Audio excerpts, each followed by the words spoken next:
హరే కృష్ణ. అందరికీ భాగవతం క్లాస్ స్వాగతం. సో మనం 26వ అధ్యాయంలో కొంత భాగాన్ని మనం చూసుకున్నాం. సో మిగిలిన భాగాన్ని ఈరోజు మనం చూసుకుంటాం. సో మనం గత క్లాస్లో మనం ఏం చెప్పుకున్నాం?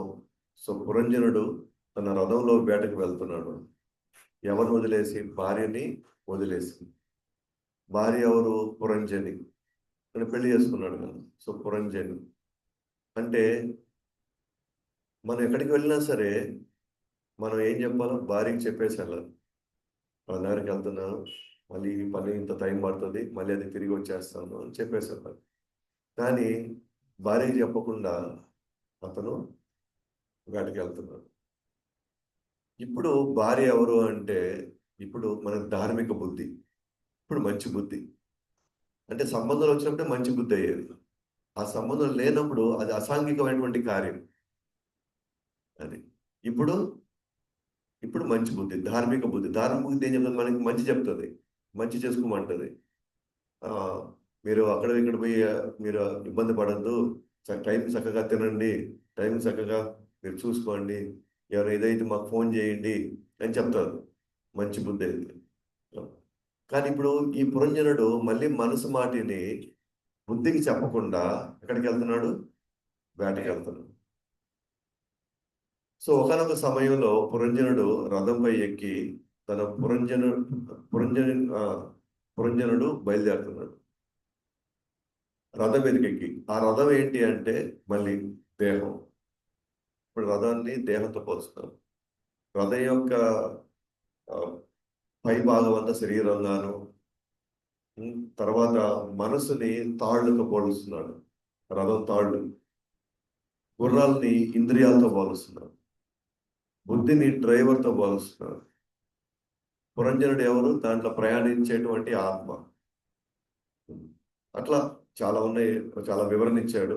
మొత్తానికి ఏం చేస్తుంటే రథం అనేటువంటి ఒక శరీరంలో పురంజనుడు ప్రయాణిస్తున్నాడు. ఇప్పుడు ఆ రథంలో ఉన్న గుర్రాలు కానీ మంచి శిక్షణ కానీ ఇచ్చుంటే అప్పుడు మన ప్రయాణం ఎలా ఉంటుంది? చాలా సాఫీగా ఉంటుంది. అంటే లోపల ఉన్నటువంటి ఆత్మ కూడా చాలా సాఫీగా ఉంటుంది. అంటే గుర్రాలు శిక్షణ ఇచ్చి తాళ్ళు ఏవైతున్నాయి బలంగా ఉన్నాయి అనుకోండి, గట్టిగా కూర్చున్న డ్రైవర్ కూడా అతనికి మంచి నిపుణత, ఎక్స్పర్ట్ అయ్యాడు అనుకోండి, ఎట్లా తోలని తెలుసు అనుకోండి, అప్పుడు ప్రయాణం ఎలా ఉంటుంది? సాఫీగా ఉంటుంది. అదే గుర్రాల శిక్షణ లేదనుకోండి, గుర్రాలకి తాళ్ళు బలంగా లేవు, దృఢంగా లేవు, అండ్ డ్రైవర్ కూడా దాని మీద పట్టు లేదనుకోండి, అప్పుడు ప్రయాణం ఎలా ఉంటుంది? గందరగోళం ఉంటుంది, మన దెబ్బల దగ్గర తింటా ఉంటాం. సో శరీరంలో మనం బాగుండాలి అని అంటే ఇంద్రియాలు కంట్రోల్ చేసుకోవాలి. 5 ఇంద్రియాలు అంటే గుర్రాలు. మనసుని హరే కృష్ణ మంత్రంతో రోజు నింపాలి, జపం. బుద్ధిని భగవద్గీత భాగవతంతో దాని బలాన్ని పెంచాలి. ఎప్పుడైతే ఇంద్రియాలు భగవంతుని దర్శనం చేసుకోవాలి. అందుకే హారతిలో మనకు వచ్చినప్పుడు 5 గుర్రాలని మనం కంట్రోల్ చేయడానికి కళ్ళకి దర్శనం, చెవులకి హరే కృష్ణ మంత్రం, ముక్కుకి భగవంతుడికి అర్పించినటువంటి సువాసన, పువ్వులు అవన్నీ చూసుకోవడం, నాలుగుకి మన కృష్ణ కీర్తన పాడుతున్నాం, కృష్ణ ప్రసాదాన్ని తీసుకుంటున్నాం, చర్మానికి సేవ చేస్తున్నాం, సేవ లేదంటే మనం ప్రణామాలు చేస్తున్నాం. ఈ విధంగా 5 ఇంద్రియాలని మన రోజు దర్శనానికి వచ్చినప్పుడు ఏంటంటే, ముఖ్యంగా హారతలు అర్పించినప్పుడు 5 ఇంద్రియాల కంట్రోల్లోకి వస్తుంది. రోజు హరే కృష్ణ మంత్రంతో మన తాళ్ళని రోజు మనం గట్టిగా పటిష్టం చేసుకుంటాం. రోజు భగవద్గీత భాగవతం వినడం వల్ల బుద్ధిని, దాని నిపుణతని మనం పెంచుకుంటాం. ఎప్పుడైతే ఈ 3 కంట్రోల్లోకి వచ్చినప్పుడు జీవుడు ప్రశాంతంగా ఉంటాడు. అంటే మనం ఆలోచించినప్పుడు ఈ ఈ ఇవి కంట్రోల్ రాకపోతే మన మనశ్శాంతి కూడా ప్రసక్తే లేదు. మనం డబ్బులు సంపాదించుకున్నా, హోదా పెంచుకున్నా, ఎంత పరపతి అవి ఉన్నా కూడా అవి ఏవి బాహ్యమైనవి, ఇవన్నీ కూడా అవేవి అంతర్గతమైనవి కాదు. అంతర్గతం ఉన్నవి ఇంద్రియాలు, మనసు, బుద్ధి బాగుంటేనే జీవుడు ప్రశాంతంగా ఉంటాడు. ఈ చేయడానికి మనకేం పెద్ద డబ్బులు ఏం ఖర్చు అవ్వదు. కానీ మనం బయట ప్రపంచానికి వెళ్ళి నేను అవి చేయాలా ఈ చేయాలి అక్కడ పరిగెత్తాలి ఇక్కడ పరిగెత్తాలి వాళ్ళకి చేయాలి వీళ్ళకి చేయాలి వాళ్ళకి ఏమనుకుంటారో వీళ్ళు ఏమనుకుంటారో వాళ్ళు ఏమవుతుంది వీటిలో పడి లోపల ఏవైతే మనం నిజంగా మనం వాటి మీద సాధన చేయాలో వాటిని పక్కన పెట్టడం వల్ల మనకి ఎటువంటి మనశ్శాంతి వచ్చే అవకాశం ఉండడానికి లేదు. అందుకే భగవద్గీతలో కృష్ణుడు అంటాడు అనమాట 2 అధ్యాయం 66 శ్లోకంలో ఎవరైతే భగవంతుడితో సంబంధం పెట్టుకోరో వాళ్ళకి స్థిరమైన మనసు కానీ విశుద్ధమైన బుద్ధి కానీ ఉండదు. ఎవరైతే స్థిరమైన బుద్ధి స్థిరమైనటువంటి మనసు విశుద్ధమైన బుద్ధి ఉండకపోయిందనుకోండి వాళ్ళకి మనశ్శాంతి ఉండదు. మనశ్శాంతి లేనప్పుడు సుఖం ఎక్కడి నుంచి వస్తుంది? కాబట్టి భగవంతుడి సంబంధం పెట్టుకోవాలి. భగవంతుడు ఎలా సంబంధం పెట్టుకుంటాం? హారతికి రావడం వల్ల సంబంధం పెట్టుకుంటాం, జపం చేయడం వల్ల సంబంధం పెట్టుకుంటాం, భగవద్గీత భాగవతం వినడం వల్ల సంబంధం పెట్టుకుంటాం. ఆ సంబంధం లేకపోతే మన ఊరికే హాజరు వేసుకున్నానికి మందిరానికి పోవాల్సిన అవసరం లేదు. నేను కూడా వచ్చాను, టెంకాయ కొట్టాను, హారం తీసుకున్నాను, వెళ్ళిపోయాను. ఎక్కడ సంబంధమే లేదు. వచ్చినా కూడా మనం దేనికోసం వచ్చాము? వ్యాపారం కోసం వచ్చాము. ఆయనతో నేను ఇది చేస్తాను, నువ్వు నాకు ఏం చేస్తావు, లేదా నువ్వు నాకు అది చేసి నేను నీకు ఇది చేస్తాను. సో ఇట్లా మనం ఉన్నప్పుడు అది సంబంధం కలవడం. సంబంధం లేదు కాబట్టి మనకి ఎక్కడ మనశ్శాంతి రాదు. అందుకే మనం 30-40 సంవత్సరాల నుంచి ఇటువంటి భక్తి చేసాము, మనం ఎక్కడ మనలో మార్పు రాలేదు, మన మనసులో ప్రశాంతత రాలేదు, మన జీవితంలో ఎటువంటి ఒడుగుదొడుగు లేకుండా సంపాదించుకునే కూడా లోపల భయాలు అట్లాగే ఉన్నాయి, లోపల ఆందోళన అట్లాగే ఉన్నాయి, అన్నీ అలాగే ఉన్నాయి. ఎప్పుడైతే మనం కృష్ణభక్తిలోకి వచ్చామో, ఎప్పుడు మనం సంబంధం పెట్టుకున్నామో అప్పుడు మనకు అర్థమవుతుంది, ఓకే ఇన్ని ఉన్నా కూడా ఇన్ని గందరగోళాల మధ్య ఇన్ని ఒడిదొడుకుల మధ్య కూడా మనం ప్రశాంతంగా ఉండగలుగుతున్నాము. అంటే పురంజనుడు రథం మీదకి వెళ్తున్నాడు, ఆ రథం మీద నుంచి వేటకి వెళ్తున్నాడు. సో ఆ వేటకి వెళ్ళినప్పుడు అక్కడ చాలా రకాలటువంటి జంతువుల్ని చంపుతున్నాడు. అతను జనరల్గా రాజులు జంతువుల్ని చంపొచ్చు, కానీ ఉద్దేశం ఒకటి అవ్వాలి, అది ట్రైనింగ్ కోసం, ప్రజల్ని కాపాడడం కోసం నాకు ఏదో ఒక శిక్షణ కావాలి. సో ప్రజల్ని కాపాడడం కోసం శిక్షణ కావాలి కాబట్టి ఆ ఉద్దేశంతో జంతువులు చంపినట్లయితే అతనికి కర్మ అంటదు కాదు. పైగా ఆ జంతువులు ఏవైతే ఆ శిక్షణ మధ్యలో పోతాయో వాటి కూడా ఉన్నత లోకాలు వస్తాయి. కానీ ఆయన తన యొక్క గొప్పతనం చూపించుకోవడం కోసమో, తన ప్రదర్శన చేయడం కోసమో, లేదా అవి తినడం కోసమో, ఇంకా వేరే ఉద్దేశం ఏదైనా సరే అలా చెప్పినట్లయితే అతను ఖచ్చితంగా ఆ కర్మని అనుభవించాల్సిందే. కాబట్టి అతను వెతనికి బయలుదేరినప్పుడు ఒక దయలేని హృదయంతో జంతువులను చంపుతున్నాడు. అలాగా తన శాస్త్ర నిర్దేశంగా శాస్త్రాల అనుసారంగా తన కానీ వేట చేస్తే లేదా జంతువులు చంపితే ఎటువంటి పాపము లేదు. కానీ అవసరం అనేది లేకుండా విచ్చలవిడిగా మనకు అధికారం ఉంది కదా, మనకు బలం ఉంది కదా, అవి బలహీనంగా ఉన్నాయి కాబట్టి నేను ఏమైనా చేసుకోవచ్చు అనేటువంటి ఈ భావంలో కానీ చేస్తే మాత్రం ఖచ్చితంగా అతను దాని కర్మను అతను అనుభవించాల్సిందే. కాబట్టి ఒక విధంగా చెప్పాలంటే గర్వ ప్రభావం కారణంగా ఇష్టానుసారంగా వర్తిస్తే కర్మబంధనాల్లో మనం ఇరుక్కుంటాడు. గుణాల ప్రభావం వలన పతనం చెంది బుద్ధి కోల్పోయి సంసారంలోకి మళ్ళీ తిరిగి వస్తాడు. సో మనం కూడా పురంజనులాగే మనం కూడా గతంలో ఎప్పటి నుంచో ఎన్నో రకాలైన కర్మలు చేసాము. ఆ కర్మ అదన్నీ శాస్త్రాలకు విరుద్ధంగా మనం చేసాం కాబట్టి అప్పుడు మనం బుద్ధి కోల్పోయాం కాబట్టి పతనం చెందాము. ఈ రోజు మళ్ళీ మనం సంసారంలోకి మళ్ళీ మనం తిరిగి మళ్ళీ వచ్చాం. అయితే ఆ పురంజనుడు ఎప్పుడైతే జంతువులను చంపడం చూసి దయగలిగిన వాళ్ళు ఆందోళన చెందారు, భరించలేకపోతున్నారు. ఇన్ని జంతువులు చంపుతున్నాడా, ఏమాత్రం హృదయం లేదా, దయ లేదని మిగతా దయగలిగిన వాళ్ళు అనుకుంటున్నారు. ఇట్లా పురంజనుడు చాలా జంతువులు చంపి లాస్ట్కి అలసిపోయాడు, చంపి అలసిపోయాడు. ఎందుకంటే బుద్ధిని ఇంట్లో వదిలేసి వెళ్ళిపోయాడు, భార్యని ఆమె చెప్పకుండా భౌతిక బుద్ధిని వదిలేసి. ఎందుకంటే బుద్ధి కోల్పోయిన వాడు మాత్రం ఈ పనులు చేస్తాడు, బుద్ధి వాళ్ళు చేయరు. సో ధార్మిక బుద్ధి అంటే ఇక్కడ భార్యని వదిలేయడం, ఇక్కడ వదిలేసి తన ఇష్టానుసారంగా తన కార్యాలు చేసుకుని వెళ్తున్నాడు. ఇప్పుడు మళ్ళీ తిరిగి వస్తున్నాడు ఇంటికి, భవనానికి మళ్ళీ తిరిగి వస్తున్నాడు. భవనానికి తిరిగి రావడం అంటే పురంజనుడు మనలాంటి వాళ్ళు మళ్ళీ మనం ధార్మిక బుద్ధి మళ్ళీ తిరిగి వస్తే మన అసలైన బుద్ధి అసలైన బుద్ధి తిరిగి వచ్చింది అనుకోండి, మనం ఏ విధంగా ఇప్పుడు ఆలోచిస్తాము?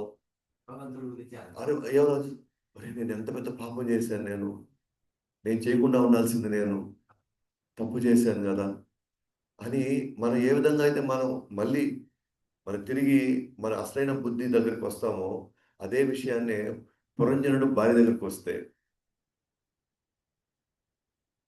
ఆ భార్యను మళ్ళీ తన తన ఇదిగా తన సహచరునిగా మళ్ళీ తీసుకొని మళ్ళీ ఆమె చెప్పిన మాట చెప్పినట్టు వింటే మళ్ళీ అతను సాధారణ వ్యక్తిగా, మంచి వ్యక్తిగా, గుణగలిగిన వ్యక్తిగా అతను మారుతాడు. అతను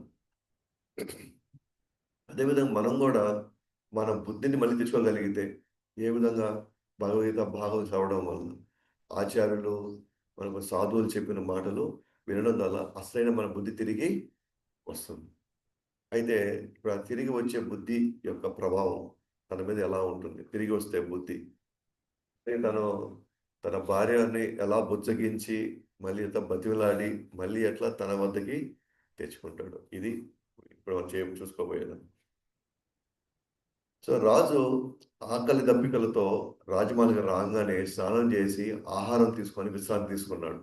పురంజనుడు అలసిపోయాడు కదా, జంతువులు చంపి చంపి అలసిపోయాడు. ఇప్పుడు ఎక్కడికి వచ్చాడు? రాజమహల్కి వచ్చాడు. రాజమహల్కి వచ్చిన తర్వాత రాగానే అలసిపోయాడు, స్నానం చేశాడు, ఆహారం తీసుకున్నాడు, తర్వాత కొద్దిసేపు విశ్రాంతి తీసుకున్నాడు. ఎట్లా అయితే జీవుడు కూడా తను భౌతిక ప్రపంచంలో తిరిగి తిరిగి తిరిగి తిరిగి తిరిగి కరెక్ట్గా ఇప్పుడు మళ్ళీ ఆ జీవుడు కృష్ణుడి ఇంటికి తిరిగి వస్తున్నాడు. కృష్ణుడు కొలువులోకి తిరిగి వస్తున్నాడు. ఆ రాజు అది కొద్దిగా చంపి వాటిని చంపిన తర్వాత, అరే నేనేంది ఇది, వీళ్ళు వదిలేసి వెళ్ళిపోయానే, నేను చూడు ఎలాంటి పరిస్థితి వెళ్ళాను, నేను చూడు ఎన్ని తప్పులు చేశాను, నేను చూడు ఎన్ని వాటిని నేను చంపాను, ఎన్ని వాటిని చంపి ఈరోజు నిజంగా చంపడం, నేను బుద్ధిని ఎలా కోల్పోయాను, నేను ఇటువంటి దారుణాలు ఎందుకు చేశాను అని పురంజనుడు కొద్దిగా దాని గురించి ఆలోచిస్తున్నాడు. ఇప్పుడు తిరిగి వచ్చాడు కాబట్టి. అట్లాగే జీవుడు కూడా నేను గతంలో చూడు ఎన్ని చేశాను, ఇదే జన్మలోనే అవి తాగాను, ఇవి తిన్నాను, వాళ్ళ మీద చెడుగా చెప్పాను, వాళ్ళ వాళ్ళ వాళ్ళకి దక్కాల్సింది నేను కొట్టేశాను, నేను చేసింది కరెక్టేనా కాదు కదా అని ఆ విధంగా ఆలోచిస్తూ తాను చేసిన పాపాలు తలుచుకుంటూ ధర్మంలో నిమగ్నం అవ్వడానికి బ్రాహ్మణులు ఆహ్వానించి ప్రాయశ్చిత్త కార్యములు నిర్వహించి మాంసం మత్తు పదార్థాలు వదిలేశాడు. మనం అన్ని పశ్చాత్తాపడితే ఏం చేస్తున్నాం? మన ఇంటికి సాధువులు పిలుచుకుంటున్నాం, సాధువులు పిలుచుకొని కృష్ణకథ చేయించుకుంటున్నాం, వాళ్ళ చేత పరిణామ యజ్ఞాన్ని చేయించుకుంటున్నాం, సంకేతం చేయించుకోవడం, తద్వారా మనం ఒట్టేసుకుంటాం, ఇంక మీద నేను మాంసము నేను ముట్టుకోను, వీటి జోలికి నేను బాను అంటే తన ధార్మిక బుద్ధి మళ్ళీ తిరిగి వచ్చేసింది. పురంజనుడికి తన భార్యతో మళ్ళీ వచ్చి కలుసుకుంటున్నాడు ఇప్పుడు. అప్పుడు ఈ పురంజనుడు తను అలంకరించుకొని రాణిని గుర్తు చేసుకున్నాడు. అరే నేను బుద్ధిని మర్చిపోయాను కదా, నేను రాణిని వదిలేశాను, రాణి ఇప్పుడు ఎలా ఉంటుంది, ఇప్పుడు నా మీద అలకతో ఉంటుందా, కోపంతో ఉంటుందా, ఆమె ఎలా ఉంటుందో నేను వెళ్ళి ఆమెని ఏదో ఒక విధంగా మళ్ళీ సముదాయించి ఓదార్చి మళ్ళీ నేను నా వైపు తిప్పుకునేటట్టుగా నేను చేయాలి. అదేవిధంగా ఈ అలంకరణను ధార్మిక బుద్ధితో పోల్చదగినది. ధార్మిక బుద్ధిని గుర్తు చేసుకున్న అతను తిరిగి తన గతస్థితికి చేరుకున్నాడు. ధార్మిక బుద్ధి అంటే మంచిగా ఆలోచించే బుద్ధి, మంచి ఏంది చెడు ఏందని తెలుసుకున్నటువంటి బుద్ధి. సో తిరిగి వచ్చినటువంటి వ్యక్తి తన ధార్మిక బుద్ధిని మళ్ళీ దాంతో సాంగత్యం తీసుకోవడానికి ప్రయత్నిస్తాడు. ధార్మిక బుద్ధి అంటే మన సందర్భంలో ఏంటి?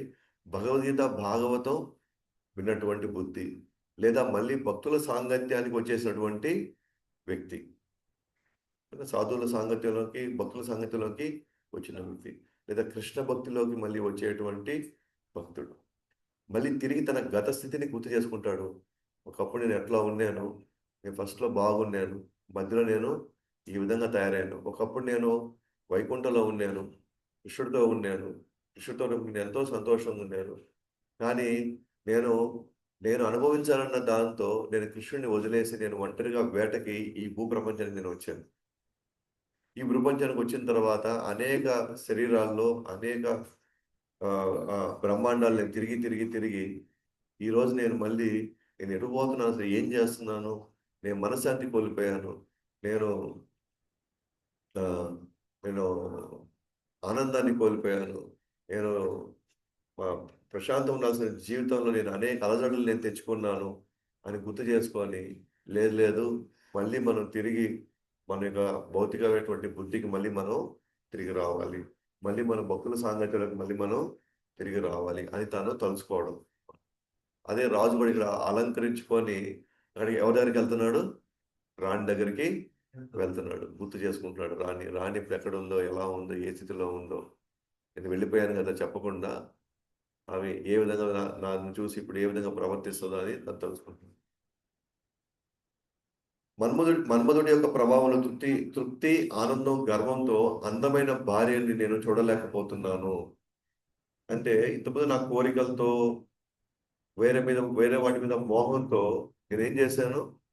వాటి మీద ఉన్నటువంటి మోహంతో వాటిని అనుభవిస్తూ నేను అసలు భార్యనే మర్చిపోయాను. ఆ భార్యని నేను చూడలేకపోయాను. అసలు నాకు భార్య అసలు గుర్తు కూడా రాలేదు. అలాగే మనం కూడా పాపపు జీవిత సంస్కారాల్లో తనను వదిలేసే కాబట్టి తన గత ధార్మిక బుద్ధిలో నిమగ్నం అవడానికి ప్రయత్నిస్తున్నాడు. వెంటనే ధార్మిక బుద్ధితో వ్యవహరించాలంటే వెంటనే గుర్తు రాదు మనకి. ఇప్పుడు గత ధార్మిక బుద్ధి పని చేసేటప్పుడు మనకు గుర్తు రాదు కాబట్టి ఇప్పుడు కూడా మనకు వెంటనే గుర్తు రాదు. ఇప్పుడు కూడా మనం తప్పులు చేస్తూనే ఉన్నాం. ఇప్పుడు మనం భక్తులకు వచ్చిన తర్వాత మనం తప్పులు చేయట్లేదా? చేస్తూనే ఉన్నాం. అదే అన్నమాట. మనం వచ్చాము కానీ ఇంకా గత వాసనలో పోలా. గత వాసనలో పోలేదు. ఇంకా గత అలవాట్లు అట్లాగే ఉన్నాయి. కానీ కొద్దిగా ప్రయత్నిస్తూ అప్పుడప్పుడు ధార్మిక బుద్ధిలోకి వస్తున్నాం. ఎప్పుడెప్పుడు సాధువుల క్లాస్ తీసుకున్నప్పుడల్లా మాత్రం అవును ఇది కరెక్టే కదా, ఇంక మీద మనం చేయకూడదు అంటాం. అలాగే మళ్ళీ గేట్ దాటిన తర్వాత మళ్ళీ ధార్మిక బుద్ధితో మళ్ళీ వచ్చేస్తాం మళ్ళీ. కాబట్టి వెంటనే మనకు గుర్తు రావట్లేదు. అప్పుడప్పుడు ధార్మిక బుద్ధి వెంటనే గుర్తు రావట్లేదు.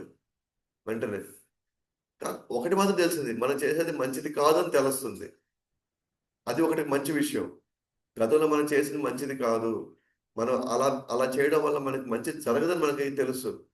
అందువల్ల ఒకటి గత జన్మపు పాపపు సంస్కారం తనను వదిలేసాయి.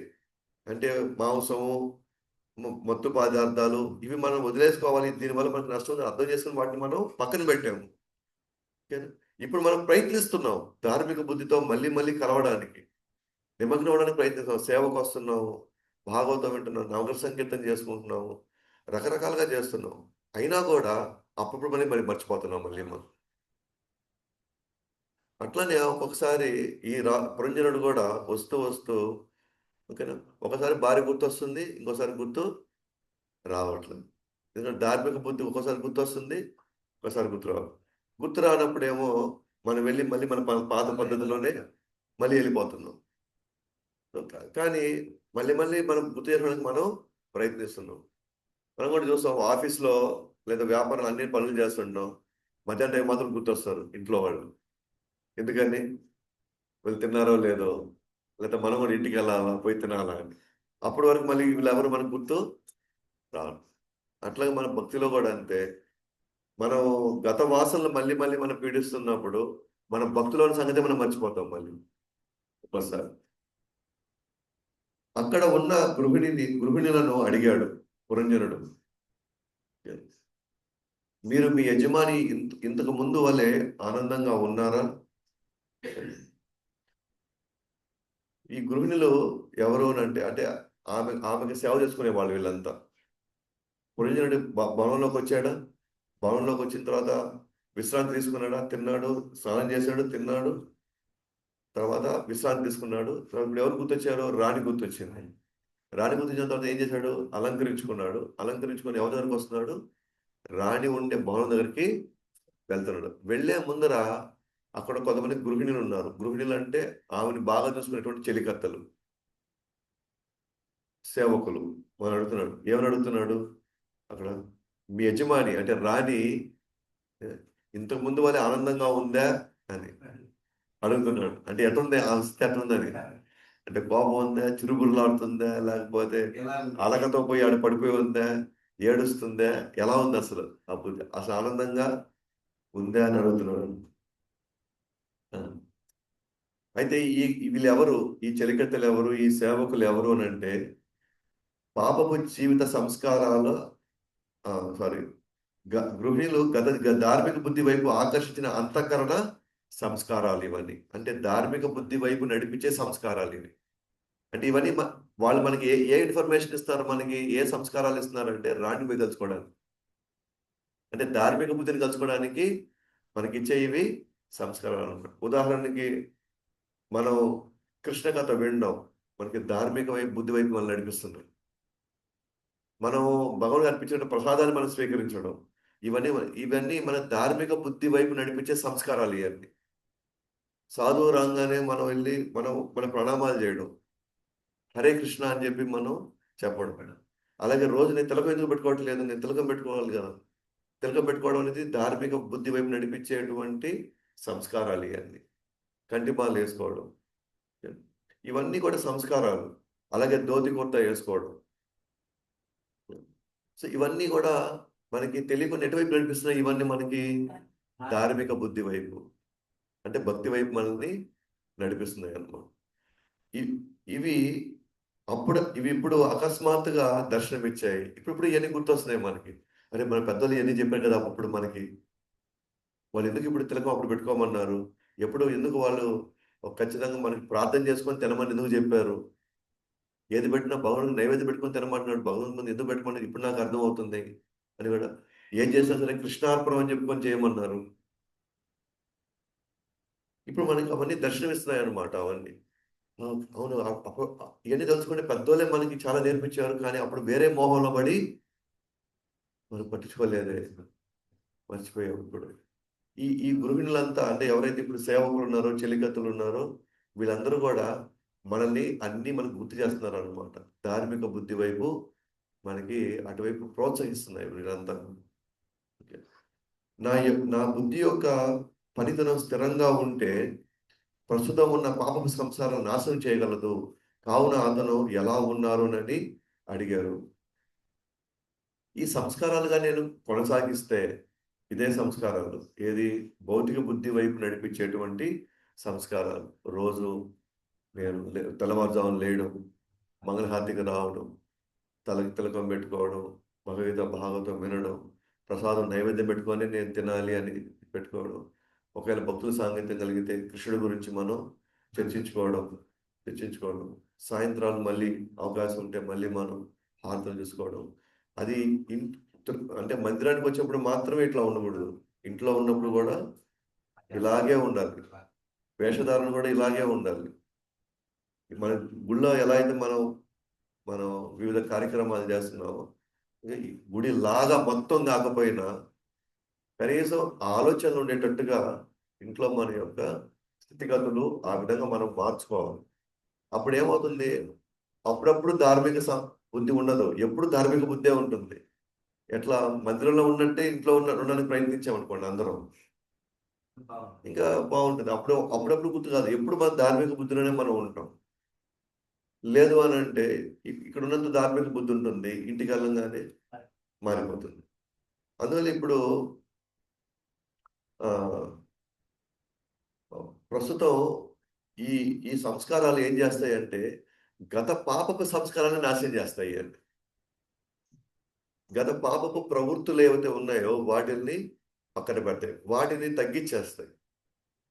మన మనసు ఎలాంటిదంటే మనం ఏం చేస్తామో అవే ఎక్కువ గుర్తుంటాయి. ఇప్పుడు మనం ఎక్కువ కృష్ణుడి గురించి ఆలోచిస్తూ, కృష్ణుడి గురించి మాట్లాడుకుంటూ, కృష్ణుడి యొక్క కార్యక్రమం నిమగ్నం అవుతాం అనుకోండి, అప్పుడు ఈ ఆలోచనలు ఎక్కువ వస్తుంది.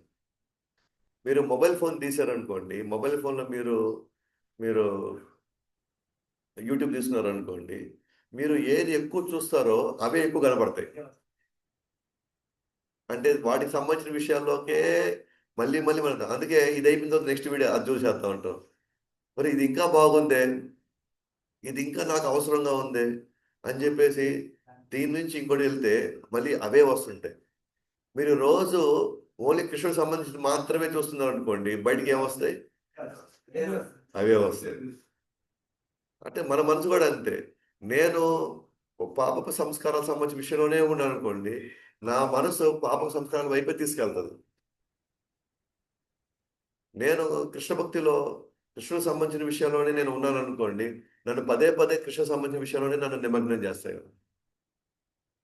కాబట్టి గత పాపపు సంస్కారాలను నాశనం చేయగలుగుతుంది ఏది? ఈ భౌతిక బుద్ధికి సంబంధించిన సంస్కారాలు చేసుకుంటే. అందుకే వాళ్ళని అడిగాను ఎలా ఉన్నారు అని. అంటే ఇప్పుడు ఈ సాంగత్యంలోకి వచ్చారు కదా, సంస్కారంలోకి వచ్చారు కదా, అంటే గతంలో లాగే మీరు ఆనందంగా ఉన్నారా అంటే ఖచ్చితంగా ఆనందంలో వస్తాం తర్వాత. లేదా మీరు ఆనందంగా లేరు. ఆనందంగా లేవు అంటే మనం ధార్మిక బుద్ధి సంస్కారం నుంచి మనం దూరం అయ్యామని అర్థం. మనం బాగున్నాము అని అంటే భౌతిక ధార్మిక బుద్ధి యొక్క సంస్కారాల్లోకి వచ్చాం కాబట్టి ప్రశాంతంగా ఇది డబ్బు ఉందా లేదా, ఈరోజు మంచి జరిగింది దానికి సంబంధం లేదు. మనసు ప్రశాంతంగా ఉంటుంది. ఎన్ని జరిగినా, ఎన్ని ఒడిదుడుకులున్నా, అలజడులున్నా, ఎన్ని రకాలుగా చూసినా సరే మనం హ్యాపీగా ఉంటాం. అది పట్టించుకో వాటిని. సో అందువల్ల నెక్స్ట్ ఇప్పుడు పురంజనుడు, ఇప్పుడు ఇంటిలోని ఐశ్వర్యం నన్ను ఏమాత్రం ఆకర్షించడం లేదు. తల్లి భార్య లేని ఇంట్లో విద్వాంసుడు ఉండలేడు.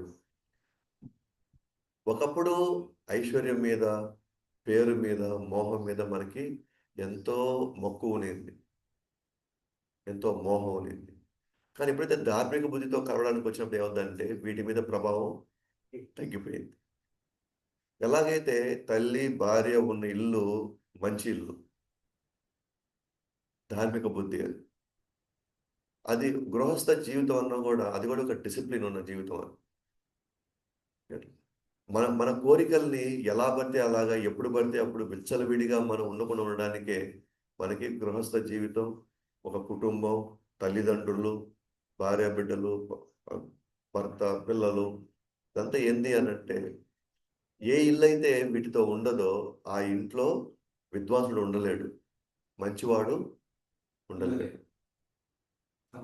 సంసారం ఎప్పుడైతే ధార్మిక బుద్ధితో ఉండేటువంటి విషయాల్లో ఎప్పుడైతే భార్య లేకపోతే తల్లి తండ్రి ఇది ఉన్నారు అనుకోండి, అటువంటి ఇంట్లో ఐశ్వర్యం ఉన్నా కూడా వేస్టే, ఉండలేము. ఒకప్పుడు వీళ్ళు లేకపోయినా పర్వాలేదు మనం బతికేయవచ్చు, వీళ్ళు ఉంటే నాకు ఇంకా తలకాయ నొప్పి, ఇవి ఉంటే నాకు ధార్మికంగా సారీ అధార్మికంగా వీళ్ళు నా నా నా ఎంజాయ్మెంట్కి వీళ్ళు నాకు అడ్డు పెడతారు, నేను అనుభవించడానికి వీళ్ళు నాకు అడ్డవుతారు, వీళ్ళు నన్ను వీళ్ళు నన్ను అవి చేయనీయకుండా వీళ్ళు నన్ను ఆపుతారు కాబట్టి నాకు నేను ఇంట్లో కంటే కూడా నేను బయట ఎక్కువ నేను హోటల్లో ఉంటాను, నేను ఆడ ఈడ ఫ్రెండ్స్తో తిరుగుతాను, అక్కడ ఇక్కడ నేను పోయి తాగుతాను నేను.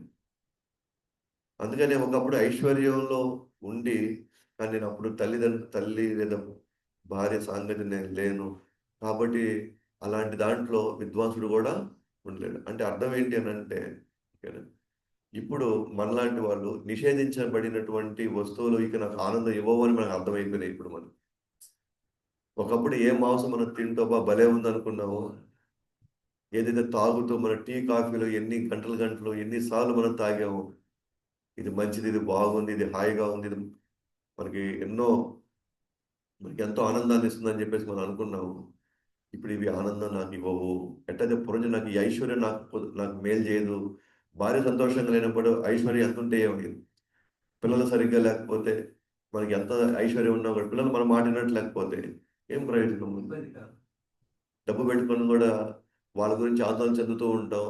అప్పుడు చెప్తాం అనమాట, బయట వాళ్ళకి ఏమనిపిస్తుంటే నీకేమో డబ్బులు ఉన్నాయి, నీకేమో జరిగిపోతుంటాడు, డబ్బులు నీకెందుకు నా డబ్బు పెట్టుకొని కానీ వీడు నా మాట వినడం లేదు, ఈ డబ్బులు ఎవరి కోసం సంపాదిస్తున్నా నాకే తెలియట్లేదు. సో ఐశ్వర్యం ఉన్నా కూడా మనతో ఉన్నవాళ్ళు సరిగ్గా లేకపోతే మనకి ఎటువంటి మనశ్శాంతిని ఇవ్వదు. అదేవిధంగా ఇక్కడ కూడా నిషేధించినటువంటి ఎప్పుడైతే ఆ, ఒకప్పుడు మనకు ఆనందించినటువంటి ఐశ్వర్యాన్ని ఇప్పుడు మనం పక్కన పెడుతున్నాము, అలాగే ఒకప్పుడు మనకు ఆనందించినటువంటి వస్తువులు కూడా కృష్ణ భక్తిలో ధార్మిక బుద్ధి చెప్పింది వీటి వల్ల నువ్వు ఆనందం పొందలేవు అని. కాబట్టి మనం ఏం చేస్తాం, దాన్ని దూరంగా పెడుతున్నాం. ఇక తల్లి వచ్చి ఎవరు అంటే మన భక్తి, భార్య వచ్చి ధార్మిక బుద్ధి. సో ధార్మిక బుద్ధితో మనం వ్యవహరించినప్పుడు ఎవరు వస్తుంది, మనకు భక్తి వస్తుంది. ఒకప్పుడు వీళ్ళు ఎవరైతే ఒకప్పుడు ఇలాంటి వాళ్ళు మనం చూసినప్పుడు ఆ, మనకి తిలకం పెట్టుకున్న వాళ్ళని చూస్తే, లేకపోతే మన ఇంట్లోనే మన భర్త కావచ్చు, భార్య కావచ్చు, వీళ్ళు తిలకం పెట్టుకొని వాళ్ళు పూజలు చేస్తుంటే మనం వాళ్ళని తప్పుగా చూసేవాళ్ళం. నీకు వేరే పని ఏం లేదు, ఎప్పుడైనా ఏ పని మొదలు పెట్టుకున్నావు, ఆయన దేవుడు అసలు ఉన్నాడా, ఏది మనకి చేస్తాడా అసలు, ఈ పూజా పురస్కారాల వల్ల ఎవరికి లాభం ఇదంతా, అసలు దేవుడు ఉన్నాడా, తిలకం పెట్టుకొని నా పొరుగు తీయవద్దు, బయటికి వెళ్ళి తిలకం పెట్టుకొని, ఇంకా ఇంట్లో కాబట్టి ఎంతైనా పెట్టుకో కానీ బయటికి మాత్రం పోవద్దు. కానీ ఇప్పుడు అర్థమైనాయండి, కాదు ఇవన్నీ కూడా ధార్మిక బుద్ధి, ఇది భక్తి. ఈ వీళ్ళు నేను పెట్టుకోవాలి కానీ బయట ఉన్న వస్తువులు నేను మోహించకూడదు, బయట ఐశ్వర్యం గురించి నేను మోహించకూడదు అని చెప్పి మళ్ళీ మన ధార్మిక బుద్ధితో మళ్ళీ మన భక్తితో సో నిషేధించినటువంటి వస్తువులు మనం పక్కన దూరం పెడితేనే మనం దీంట్లోకి త్వరగా రాగలుగుతాం. లేదా వాటిని కానీ మనం దూరం పెట్టలేదు అనుకోండి, ఖచ్చితంగా వీటిలోకి మనం రాలేము. అడుగడుగునా మంచి బుద్ధి సలహాలు సూచనలు ఇస్తూ నన్ను నిరంతరంగా కాపాడే ఆమె ఎక్కడుంది అని అడుగుతాడు. అంటే పురంజనుడు ఏం చేస్తున్నాడు, నెమ్మదిగా ఆ దగ్గరికి వస్తున్నాడు. అంటే వాళ్ళ గృహిణుల దగ్గర, అంటే చలకెత్తల దగ్గర అడిగాడు, ఎలా ఉంది ఆమె అని. ఆమె లోపల నేల మీద పడుకోంది, అంటే నీ మీద అలిగి నేల మీద పడుకోంది, శోకంతో ఉంది ఆమె శోకంగా ఉంది ఆమె. విషయం తెలుసుకున్నాడు. ఇప్పుడు ఏం చేయాలి, అతను వెళ్ళి లోపలికి వెళ్ళి కొంచెం బుజ్జగించాలి, బామాడాలి ఆమెని. అందుకనే ఆయన ఏమన్నాడంటే, నన్ను ఎప్పుడు నాకు మంచి సలహాలు ఇచ్చే, నన్ను ఎప్పుడు నా మంచి కోరుకునే, నాకు మంచి సూచనలు ఇచ్చే ఆ భార్య ఎక్కడుంది ఇప్పుడు అంటే, ఇప్పుడు ఏం చేస్తున్నాడు, ఆమెని ఐస్ చేసుకుంటున్నాడు. నాకు ఎప్పుడు మంచి చేసే ఆమె, నాకు తోడై నీడగా ఉండి నన్ను ఎప్పుడు బాగా చూసుకునే ఆమె ఇప్పుడు ఎక్కడుంది అంటే ఏం చేస్తున్నాడు, ఆమెని నెమ్మదిగా నైస్ చేసుకుంటున్నాడు. తన వైపు తిప్పుకోవడానికి, ఆమె ఉన్నటువంటి శోకాన్ని, ఆమె ఉన్న దిగులు, లేకపోతే ఆమె అలకను తగ్గించడానికి ఆయన ఉన్నాడు, నువ్వు నాకు మంచి బుద్ధిని, మంచి సలహాలని, లేదా మంచి సూచనలు ఇచ్చేటువంటి ఆమె కదా నువ్వు ఇలా ఉంటే ఎలాగా, నువ్వు కొద్దిగా లేయి, నువ్వు లేచి కొద్దిగా నేను చెప్పేది విను అని చెప్పడానికి ప్రయత్నిస్తాను అనమాట. సో అదే మనం ఎలా తీసుకోవాలి, భక్తులుగా మనం ఎలా తీసుకోవాలంటే, బుద్ధి యొక్క కార్యములు నాకు ఉపయోగం చేకూర్చలేదు, వారు బుద్ధి కాదు కదా అని చింతిస్తున్నాడు. ఇక్కడ ఏం చెప్తున్నాడంటే, బుద్ధి యొక్క కార్యములు, బుద్ధి వల్ల మనం చేసిన కొన్ని పనులు ఉన్నాయి కదా, ఎంతోమంది మనం చేసిన పనులు ఉన్నాయి కదా, నాకు ఉపయోగం చేకూర్చలే అవన్నీ. ఒకప్పుడు బుద్ధితో నేను ఏం చేశాను, తిరిగాను, తాగాను, చేయకూడని పనులన్నీ నేను చేశాను. అయితే ఏవైతే కార్యాలు మిగిలిపోయాయి చేశారా, నేను చేసిన పనులు, ఆ బుద్ధి వల్ల నేను చేసిన పనులు ఉన్నాయి కదా, ఆ పనులు నేను చెడ్డ పనులు చేశాను కదా, నేను చెడ్డ పనులు చేశాను. అయితే నేను తలుచుకుంటే ఆ కార్యాలు నేను చేసేసాను, ఇప్పుడు నేను దాన్ని పెద్దగా నేను మార్చుకోలేను, చేసిన కార్యాలను ఇప్పుడు నేను మార్చుకోలేను. కానీ ఒక పని నేను చేయొచ్చు, కాబట్టి ఇప్పుడు నేను బుద్ధిని కాబట్టి మార్చుకోవచ్చు. ఇప్పుడు చేసిన కర్మలేమో రావు, కానీ ఇక మీద నేను మరి బుద్ధిగా మార్చుకోగలిగితే అవి కూడా జీరో అయిపోవచ్చు. అంటే చేసిన కార్యాల వల్ల చింతించకూడదు. ఇప్పుడు అరే చేసాను, ఇప్పుడే బాధపడి ప్రయోజనం లేదు. అంటే ఇప్పుడు సహచరుల గురించి ఎక్కువ ఆలోచించబడలేం మనం. ఇప్పుడు డైరెక్ట్గా ఎవరిని కలవాలా, రాణిని కలిసి రాణిని మనం వశం చేసుకోవచ్చు. అంటే చేసిన కార్యాలని మనం తలుచుకుంటూ బాధపడి, దిగులు పడి, ఆందోళన చెంది, అలా అయిపోయింది, ఇలా అయిపోయింది, అప్పుడు చేసుకోకుండా ఉండాల్సింది, ఇలా చేయకుండా ఉండాల్సింది, ఇలా ఆలోచించడం కంటే కూడా వెళ్ళి డైరెక్ట్గా బుద్ధిని మనం మార్చుకోవడం మంచిది. అలాగే సహచరులు అంటే సంస్కారాలు ఇప్పుడు ఏం చేయలేము, సంస్కారాలు పెరిగినాయి. కానీ ఇప్పుడు అదే బుద్ధిని మార్చుకోగలిగితే మళ్ళీ మన కొత్త సంస్కారాలు మారిపోతాయి. ఇప్పుడు ఆమె చెప్పే సూచనలు, సలహాలతో మళ్ళీ మనం మంచి కార్యాలు చేసామనుకోండి, పాత కార్యాలు పక్కకెళ్ళి కొత్త కొత్త కొత్త కార్యాలు ధార్మిక బుద్ధి వైపు, అదే ముఖ్యంగా భక్తి వైపు మనల్ని నడిపిస్తాయి. కాబట్టి మనం భగవద్గీత సప్తాహాలు ఫస్ట్ రోజు నిన్న కూడా చెప్పుకున్నాం. భగవంతుని మార్చలేము, జీవుడిని మార్చలేము, ప్రకృతిని మార్చలేము, కాలాన్ని మార్చలేము. ఒకటి మాత్రం మార్చుకోవచ్చు. ఏంటది? మన బుద్ధిని మార్చుకోవడం, మన కర్మల్ని మార్చుకోవచ్చు. సో కాబట్టి చెడిపోయింది బుద్ధి ఏం చెడిపోలేదు కదా. కాబట్టి మనం మార్చుకోవచ్చు. బుద్ధి చెడిపోతే అసలు పనికి రాకపోతే అప్పుడు మనం చింతించాల. కానీ బుద్ధిని మార్చుకోవడానికి ఎప్పుడైనా మనకు అవకాశం ఉంది. ఆ, లాస్ట్ క్షణం వరకు కూడా మనకు అవకాశం ఉంది బుద్ధిని మార్చుకోవడానికి అని చెప్పి, రాను సహచరులు ఒకవేళ వాళ్ళు తప్పులు జరగచ్చేమో కానీ, తప్పుగా మనల్ని నడిపించచ్చేమో కానీ, రాణిని కానీ మార్చుకోగలిగితే సహచరులు కూడా మనం మార్చుకోవచ్చు. బుద్ధిని మార్చుకోగలిగితే మన సంస్కారాలు కూడా మార్చుకోవచ్చు. సో రాణి వారి సహచరులు ఉన్నారు. మీ ప్రియమైన భార్య నేల ఎందుకు అలా పడుకొని ఉందో మాకు తెలియదు. రాణివారి సహచరులు అన్నారు. ఆయన అడిగాడు రాణివారు, ఆమె అలా పడుకో ఉంది ఆమె. ఓకే, ఆమె ఇంతకీ ఏం చేస్తుంది అక్కడ, ఎలా ఉంది ఆమె అని అడిగాడు వాళ్ళని. అడిగినప్పుడు వాళ్ళు ఏమన్నారంటే, రాణివారి సహచరులు ఏమన్నారంటే, మీ ప్రియమైన భార్య నేల మీద ఎందుకు అలా పడుకోందో మాకు తెలియట్లేదు. మేము రామ్మ లేయమ్మ, అదిగో మేము ఆహారం తీసుకోవచ్చాం, తిను, ఇదిగో మాతో రా, రెండు కబుర్లు చెప్పు, నీకేం కావాలో చెప్పు, మేము చేసి పెడతామంటే మా వైపు అసలు ఏమి పలకట్లేదు, పట్టించుకోవట్లేదు. ఆమె అలా పడుకో ఆ, అలా పడుకోంది. పైగా పడుకునేదో పొరుగు మీద పడుకోవాలా, మళ్ళీ నేల మీద పడుకోవాలి. ఎన్ని రకాలుగా మేము ప్రయత్నించినా కూడా ఆమె ఏమి మాకు స్పందించట్లేదు. ఆమె ఎందుకుందో మాకు తెలియదు అని చెప్పేసి ఆమె వాళ్ళందరూ చెప్పారనమాట. అంటే అయితే ఆమె పొరుగుపై పూలు ఉన్నాయి కానీ ఆమె పూల మీద పడుకోవట్లేదు. ఆమె ఎక్కడ పడుకోంది? నేల మీద పడుకోన్నాను. సో ఆమె పొరుగుపై ఉన్న పూలను హృదయంపై ఆధారపడ్డ ధార్మిక బుద్ధిని సూచిస్తా ఉంది. అంటే పొరుగు ఉంది, పొరుగు పైన ఏమున్నాయి? పూలు ఉన్నాయి. కానీ ఆమె అక్కడ పడుకోవాలి. ఆమె ఎక్కడ పడుకోంది? కింద పడుకో. సో పొరుగు మీద ఉన్న పూలను దేంతో పోలుస్తున్నారంటే,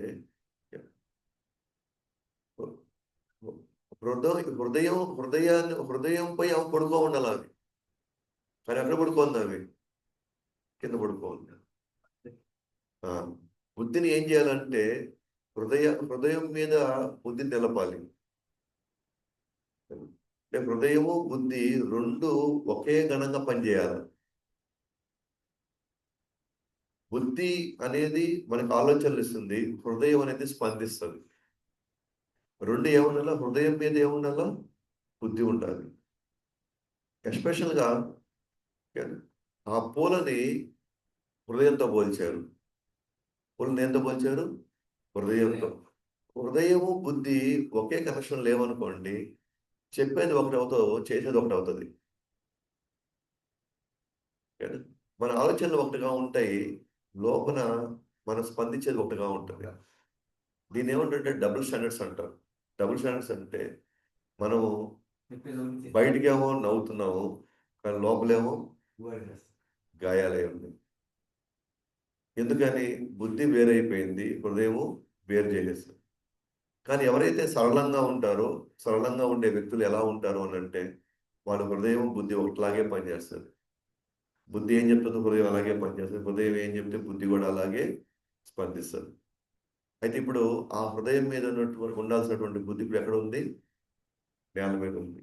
ఇప్పుడు బుద్ధిని తీసుకొచ్చి ఏం చేయాలా? హృదయం మీదకి తీసుకురావాలి. సో ఒకప్పుడు బుద్ధి చెప్పినా కూడా మనం మాట విన్నాం, హృదయం ఎక్కువ దూరం వెళ్ళిపోయింది. అంటే చాలా ప్రయాణం చేసేసింది హృదయం. బుద్ధి ఒక పక్క చెప్తానే ఉంది, ఈ తాగొద్దు ఇవి తినొద్దు అని చెప్పింది. ఏం కాదు, ఈ ఒకసారికే కదా, ఈ ఒకసారికే కదా. అలాగే మనకి మనకు ఇప్పుడు మనకు తెలుసు ఇతను చెడ్డవాడని తెలుసు, ఇతను మంచివాడు కాదు, ఇతని వల్ల మనకి చాలా చాలా ఇబ్బందులు వస్తున్నాయని తెలుసు. కానీ అతని దగ్గర డబ్బులు ఉన్నాయి కాబట్టి పైకి మనం ఏం చేస్తున్నాం, అతనితో ఫ్రెండ్షిప్ గానే ఉంటున్నాం. లోపల మాత్రం వీడేంటి దరిద్రుడు, వీడు ఎందుకు ఇట్టున్నాడు ఇట్లా అంటాం. ఇదేంటంటే హృదయం నుంచి విడపడినటువంటి బుద్ధి ఇది. హృదయం నుంచి విడబడిన బుద్ధి. అయితే మనం కూడా భక్తిలోకి వచ్చినప్పుడు మనం కూడా ఇదే బుద్ధితోనే వ్యవహరిస్తాం. భక్తుల మధ్యలో కూడా మనం బయటికి మీరు మీరు చాలా చక్కగా చెప్తారు ప్రభు, మీరు భలే ఉన్నారు ప్రభు, మీరు మంచి, కానీ లోపల మాత్రం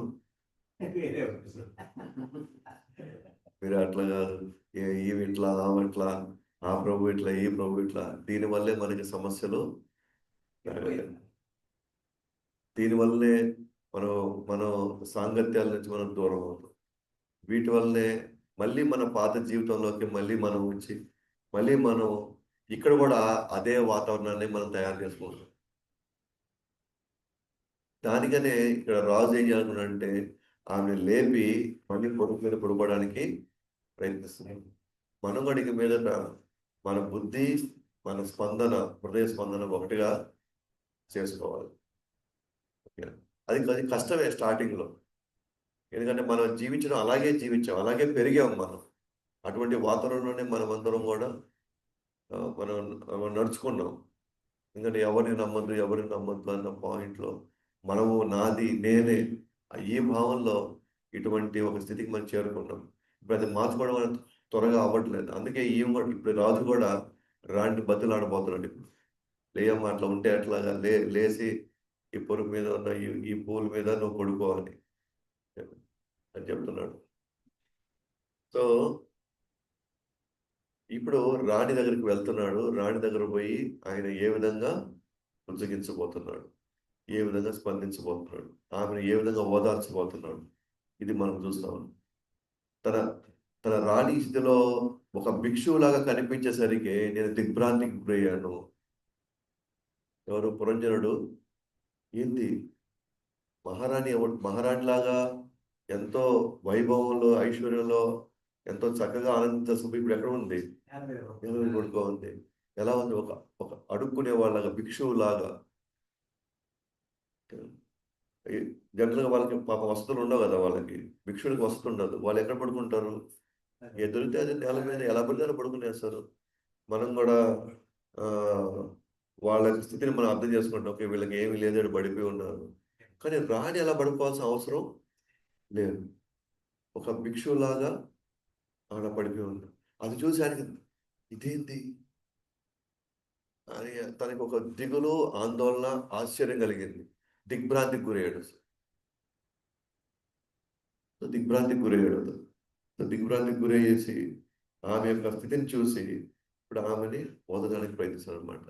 అంటే దీన్ని ఎలా మనం చూడొచ్చు అంటే, అయ్యో నేను చాలా పెద్ద పాపం చేశాను, ఈ ధార్మిక బుద్ధిని వదిలేసి భార్యను పక్కన పెట్టేసి ఆమెతో మళ్ళీ కలవడానికి ఆతృత చూపడం గమనించి తన మూర్ఖత్వంతో తల కొట్టుకుంటాడు. నేను అనవసరంగా నా భార్యను వదిలేసి నేను వెళ్ళిపోయాను, ఆమె చూడు ఇప్పుడు ఈ పద్ధతిలో, ఈ స్థితిలో ఆమె పడిపోయింది. అలాగే మనం కూడా ఈ బుద్ధిని వదిలేసి చూడు, మనం ఎంత మూర్ఖత్వంలో మనం వ్యవహరించాము, ఎటువంటి పనుల్లో మనం నిమగ్నమయ్యాము. ఇప్పుడు అన్ని తలుచుకుంటూ మనము తల కొట్టుకుంటున్నాం. మనం కొట్టుకున్నా ప్రయోజనం లేదు, కానీ మనం ప్రయత్నిస్తాం, పరిష్కారం చేసుకుంటాం, ప్రయత్నిస్తాం, మళ్ళీ తిరిగి ఎట్లా చేసుకోవడానికి మనం ప్రయత్నిస్తాం. కాబట్టి ఆమెతో మళ్ళీ కలవడానికి ఆతృత చూపడం గమనించాడు, తన మూర్ఖత్వాన్ని తలకొట్టుకున్నాడు. సో కాబట్టి నేను చాలా పెద్ద పాపాన్ని చేశాను అని మనం మళ్ళీ తిరిగి మళ్ళీ ఆ బుద్ధిని మళ్ళీ మేల్కొల్పుకోవాలి, మళ్ళీ సరైన స్థితిలోకి తీసుకురావాలి. తీసుకొని వచ్చి మళ్ళీ కృష్ణుడు సంబంధించినటువంటి ఏదైతే భావనలు ఉన్నాయో ఆ భావనకి ఈ బుద్ధిని కరెక్షన్ చేయాలి. మనం అంటే పొరుగు మీద మళ్ళీ తీసుకొచ్చామని కూర్చోబెట్టుకోవాలి. విచారంతో అతను ఆమెను మధుర వాకులతో ఓదార్చాడు. ఎట్లా అయితే గతంలో మంచి బుద్ధి మరియు కృష్ణ చైతన్యం వదిలినందుకు చింతించడం వలన మోక్ష మార్గ ద్వారం తెరవబడుతుంది. ఓదార్చడం వల్ల మళ్ళీ అవకాశం ఉంది కొద్దిగా. ఆమె స్థితిని అర్థం చేసుకొని ఆమెకు చెప్పడం వల్ల మళ్ళీ కలుపుకునే ఒక అవకాశం ఉంది. అలాగే ఒకప్పుడు మనం అరే వదిలేసామే, భగవంతుని వదిలేసామే, మనం భగవత్ చింతన మనం వదిలేసామే అని మనం ఒక పక్క చింతిస్తూ ఇప్పుడు నెమ్మదిగా ఏం చేస్తున్నాం, మళ్ళీ మన ఆధ్యాత్మిక బుద్ధి లేదా ధార్మిక బుద్ధితో మళ్ళీ మనం ఏదో ఒక విధంగా మన మన మన మన కంట్రోల్ తెచ్చుకోవడం వల్ల ఏమవుతుంది, మళ్ళీ మోక్ష ద్వారాలు తెరుచుకుంటాయి. మళ్ళీ మనం మంచి సంబంధంతో మంచి సంస్కారాలతో మళ్ళీ భగవంతుడికి దగ్గర అవ్వడం వల్ల మనకి మోక్షము పెరుగుతుంది. కాబట్టి ముఖస్థుతిలో పురంజనుడు నిపుణుడు కనుక నిదానంగా ఆమెను బుజ్జగించాడు. ముఖస్థితి ఏంటంటే వాళ్ళని కొద్దిగా పొగడటం. ఎట్లయినా దగ్గర తీసుకోవాలంటే ఏదో ఒక విధంగా వాళ్ళకి నయాన వాళ్ళకి కావాల్సినవన్నీ చేసుకుంటూ వాళ్ళకి మంచి మాటలు చెప్పి వాళ్ళని కొంచెం వాళ్ళకి కావాల్సిన విధంగా మనం కొద్దిగా మాట్లాడితే కొంచెం వాళ్ళు చెప్పారు. అందుకని బుజ్జగించడానికి ప్రయత్నించాడు. ముందు ఆమె పాదాలను తాకి తర్వాత కౌగులించుకొని ఈ విధంగా పలికాడు. ఫస్ట్ ఏం చేశాడు, పాదాలను తాకాడు. ఆ తర్వాత ఏం చేశాడు, దగ్గర తీసుకొని కౌగులించుకున్నాడు. ఆ తర్వాత ఈ విధంగా పలికాడు అనమాట. ఏం పలికాడు, ఈ రోజు నుండి నా బుద్ధిని పాపపు అంశాలను అనుభవించుటకు నేను వినియోగించను. ఆమె పాదాలు అహంకారం వదిలి మరియు భక్తుల్ని గౌరవించడం ఆమెను హృదయంలోకి తిరిగి తెచ్చుకున్నాడు. సో మనం ఏం చేస్తాం, పాదాలు తాగడం అంటే ఏంటి, మన అహంకారాన్ని పక్కన పెట్టడం, తిరిగి గుర్తు చేసుకోవడం. నేను చేసిన తప్పేను, ఇంకా కృష్ణ మీదకి వస్తాను, కృష్ణ మీదకి వచ్చినప్పుడు నేను చేసిన తప్పేను, నా తప్పు నేను ఈరోజు నేను తెలుసుకున్నాను నా తప్పుని. కాబట్టి ఇంక నేను వాటి జోలికి నేను పోకుండా నేను మ్యాక్సిమం నా వంతు ప్రయత్నాన్ని నేను చేస్తాను. కానీ నాకు నీ సహాయం కావాలి, నీ భక్తుల సహాయం నాకు కావాలి అని చెప్పి ఆయన పాదాలు మనం తాకడం, లేదా భక్తుల పాదాలని, సాధువుల పాదాలని మనం తాకడం. అంటే వాళ్ళ పాదాలు తాకడం అంటేనే అర్థం ఏంటి, మన అహంకారాన్ని వదిలేయడం. ఆ తర్వాత భక్తులని గౌరవించడం తర్వాత మళ్ళీ ధార్మిక బుద్ధిని మళ్ళీ మనం ఆలింగనం చేసుకోవడం. ఆమెను మళ్ళీ హృదయంలోకి తిరిగి అంటే మళ్ళీ పొరుగు మీద మళ్ళీ ఆమెను తీసుకొని వచ్చి పడుకోబెట్టడం. మళ్ళీ మన హృదయంలోని మళ్ళీ ఆ ధార్మిక బుద్ధిని మళ్ళీ తీసుకురావడం మళ్ళీ. కానీ దురదృష్టమైన సేవకుడు అంటే అదృష్టం లేని సేవకుడు తన అపరాధాలకు అతని యజమానిచే కూడా శిక్షింపబడతాడు. ఇప్పుడు కూడా తెలుసుకోలేదు అనుకోండి, వాడు దురదృష్టమైన సేవకుడు అతను. అంటే ఆమెను వదిలేసాడు అనుకోండి, పోతే పో అది కలిగేవు, ఇంకొంచెం నువ్వు వేరు నేను వేరు, నీ జీవితం నా జీవితం వదిలేసాడు అనుకోండి, ఇంకా శిక్షకు అర్హుడవుతాడు, ఇంకా తప్పులు చేస్తాడు. అప్పుడు యజమానిచే ఇంకా శిక్షలకి అర్హుడవుతాడు, శిక్షింపబడతాడు. అప్పుడు ఈయన అంటున్నాడు, రాంటితో అంటున్నాడు, నువ్వు అలా ఉండొద్దు, నీ కోపంతో నన్ను ఇంకా ఎక్కువ శిక్షిస్తున్నావు, నన్ను లేచి మళ్ళీ తిరిగి రా అని చెప్తున్నాడు. ఇది ఎలా అంటే యజమాని చేత మనం శిక్షింపబడటం, యజమాని చేత శిక్షింపబడటం. ఏమని అతను వదిలేసుకుంటే, యజమాని వదిలేసుకుంటే అతని చేత ఇంకా ఎక్కువ శిక్ష అనుభవించాలి. కాబట్టి భగవంతుడే నేర్పడకు నన్ను శిక్షించాడు మనం తెలుసుకుంటాం. ఇక మీదట నా ధార్మిక బుద్ధి ఎప్పటికీ నేను వదులుకోను అని భక్తుడు అనుకుంటాడు. ఇప్పుడు నేను వదిలేసి వెళ్ళిపోయాను భార్యని, ఇక మీద మన ఆ భార్యని నేను వదులుకోనండి. ఈ ధార్మిక బుద్ధి నేను ఇంక వదులుకోను. ఈ ధార్మిక బుద్ధి ఏది చెప్తే అది నేను వింటాను. భగవంతుడే నాకు మంచి చేశాడు, ఈ విషయంలో నాకు మంచి శిక్షణ ఇచ్చి ఇటువంటి ఒక పరిస్థితులను పెట్టడం వల్ల నేను నా తప్పును నేను తెలుసుకున్నాను. అయితే ఇటువంటి పరిస్థితి భగవంతుడు నాకు మేలే చేశాడులే నాకు అని చెప్పి మళ్ళీ మనం తెలుసుకొని మళ్ళీ మన ధార్మిక బుద్ధితో మనం కలుసుకుంటాం. కాబట్టి యజమాని యొక్క శిక్షను అనుగ్రహంగా సేవకుడు భావించాలి. మనకి ఎప్పుడైతే భగవంతుడి వల్ల మనకి అనేక ఆటంకాలు వస్తాయో, ఒకసారి ఇబ్బందులు వస్తాయో, అది మనం భగవంతుడు మన మీద కక్ష కట్టాడు, భగవంతుడు మనల్ని ఈ విధంగా అన్యాయం చేశాడు, అధర్మం చేశాడు అనుకుంటున్నా కాదు. ఆయన అనుగ్రహం మీద నాకు ఈ పరిస్థితి కల్పించాడు, ఈ పరిస్థితి వల్ల నేను తెలుసుకోగలిగాను, నా మంచి కొరకే భగవంతుడు చేశాడు అని ఆ భావన మనకు కలిగితే మాత్రం ఖచ్చితంగా అతను రాబోయేటువంటి రోజుల్లో అతను ఇంకా మంచిగా వ్యవహరిస్తాడు.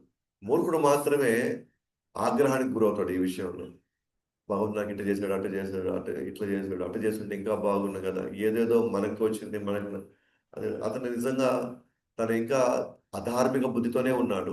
ఇంకా నిజంగా ధార్మిక బుద్ధి ఉన్నవాడు జరిగింది ప్రతిదీ మన మంచికే అని తాను తలుచుకుంటాడు అనమాట.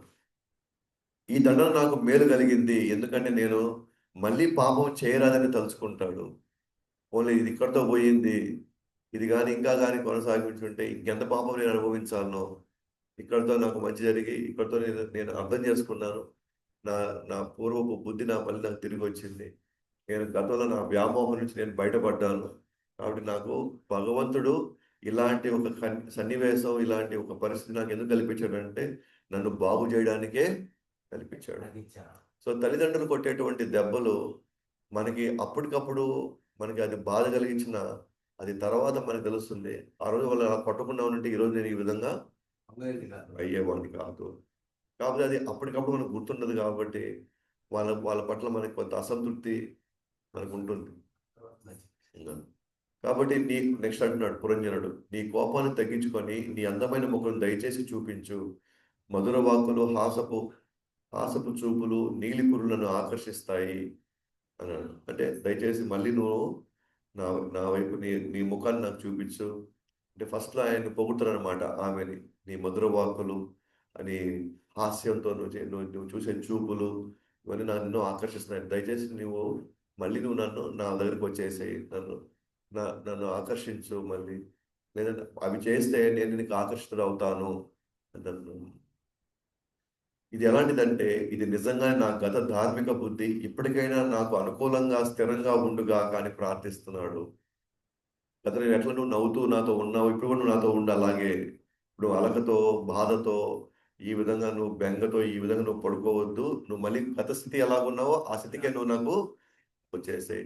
ఇప్పుడు అధార్మికమైన బుద్ధి ఏదైతే ఉందో నువ్వు మళ్ళీ ధార్మిక బుద్ధితో గతంలో నువ్వు ఎలా ఉన్నావో నువ్వు అలాగే నా దగ్గరకు వచ్చేసేయి అని ప్రార్థిస్తున్నాను అన్నమాట.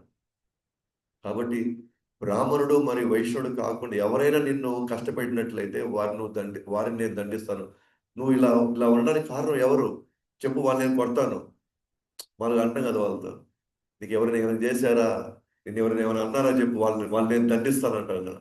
మనం తెలుసు మనమే చేసామని, కాకపోతే వాళ్ళని కొద్దిగా రైస్ చేసుకోవడానికి కొంచెం వాళ్ళు కొంచెం ఆ బాధ నుంచి లేదా వాళ్ళ ఆవేదన నుంచి కొంచెం బయట తీసుకోవడానికి మనం కొన్ని ఈ రకమైన మాటలు మాట్లాడతాం కదా. అట్లా చెప్పు, ఈ స్థితి ఎవరు తీసుకొచ్చారు? నేను ఎవరైనా అన్నాను, ఇక్కడ ఎవరైనా అన్నాను ఇట్లాగా, ఎవరైనా నీ మాట ఎవరు చెప్తే ఎవరైనా వెళ్ళలేదా, లేకపోతే ఎవరైనా ఇంకేదైనా మాట్లాడారా చెప్పు, వాళ్ళు నేను ఇప్పుడే దండిస్తానంటాను కదా. అట్లా అంటున్నాడు అనమాట. సో కాబట్టి ఎవరు నీకు అలా అన్నారు, నేను చెప్పు, నేను దండిస్తానని చెప్పేసి వదిలేస్తా ఉన్నాను. ఒకప్పుడు చిన్న పిల్లలు కూడా వాళ్ళు కింద పడిపోతే వాళ్ళు ఎక్కడో పైన మంచం నుంచి కింద పడి పైన నుంచి వాళ్ళు ఆడుతూ కింద పడతారు అన్నమాట. మనం ఏం చేస్తాం, ఆ మంచం కూడా మనం కొడతాం అనమాట. ఇదే కదా దీనివల్ల నువ్వు పడింది కింద, నువ్వు పడింది దీనివల్ల కదా, అమ్మ దీన్ని కొట్టాలరా నేను దీన్ని. అప్పుడు వాళ్ళకి ఏమన్నారు, అమ్మాయి వాళ్ళు దీనివల్ల నేను పడ్డాను కాబట్టి దానికి దెబ్బలు పడ్డాయి కాబట్టి నేను వాళ్ళ కొంచెం బాధ కొంచెం విషాదం తగ్గుతుంది వాళ్ళు. అట్లా అనమాట. నేను చెప్పి నేను ఎవరు కొట్టారు, మీ స్థితికి ఎవరు కారణం చెప్పి నేను వాళ్ళని దండిస్తాను. పురంజనుడు ప్రాచీన పరిషత్ ప్రాతినిధ్యం వహిస్తాడు. నారదముని వారి పూర్వీకుల పృథు మహారాజు ఎప్పుడు వైష్ణవులను మరి భక్తులను గుర్తు చేశాడు. వారి పట్ల అపరాధం కారణంగా కలిగిన దండనకు ఉపశమనం వారి అనుగ్రహమే. పురంజనుడు ఎవరిని సూచిస్తుంది అని అంటే ప్రాచీన పరిషత్ లాగా సూచిస్తాం. ప్రాచీన పరిషత్ ఎవరు? కోరికల కోసం యజ్ఞాలు చేసేవాడు. అయితే బ్రాహ్మణుడు వైష్ణవుడు కాకుండా ఎవరైనా దండించుంటే నిన్ను, వాళ్ళ సంగతి నేను చూస్తా అన్నాడు. బ్రాహ్మణులు వైష్ణవులు కాకుండా ఎవరిని దండించుంటే అంటే అర్థం ఏంటి అని అంటే, బ్రాహ్మణులు కానీ లేకపోతే వైష్ణవులు కానీ దండించుంటే అది మంచిదే, అది నీ మంచి కోసం వాళ్ళు నేను దండించారు. కానీ బ్రాహ్మణులు వైష్ణవులు కాకుండా ఇంకెవరైనా దండించుంటే మాత్రం వాళ్ళు మంచిది కాదు. ఎందుకంటే వాళ్ళని కరెక్ట్గా నేను దండించలా. అంటే వాళ్ళకి ఏదో కక్షో లేకపోతే వాళ్ళకి ఏదో ఇంకోటి ఏదో వాళ్ళు నీ మీద ఆగ్రహంతోనే వాళ్ళని బెదిరించారు. కానీ బ్రాహ్మణులు వైశ్యులు కానీ ఆగ్రహంతో నేను ఒకరిని తిట్టున్నా కొట్టున్నా అది నీకు మంచి జరిగి ఉంటుంది, నీకు మంచి చేయడానికే వాళ్ళు చేశారు. కానీ వాళ్ళు కాకుండా ఎవరు చేసిన చెప్పు నేను చంపుదాం, వాళ్ళని దండిస్తానంటారు. వీళ్ళు ఎవరు అంటే వీళ్ళు ఎవరు సూచిస్తుంటే పృథు మహారాజు సూచిస్తుంది. పృథు మహారాజు ఏమన్నాడంటే గతంలో, నేను ఎవరైనా శిక్షిస్తాను ఈ భూభాగంలో, కానీ ఒక బ్రాహ్మణ వైష్ణవం నేను వాళ్ళ జోలికి, ఎందుకంటే వాళ్ళు పెట్టిన భిక్షతో నేను ఈరోజు నేను రాజ్యాన్ని ఏలుతున్నాను.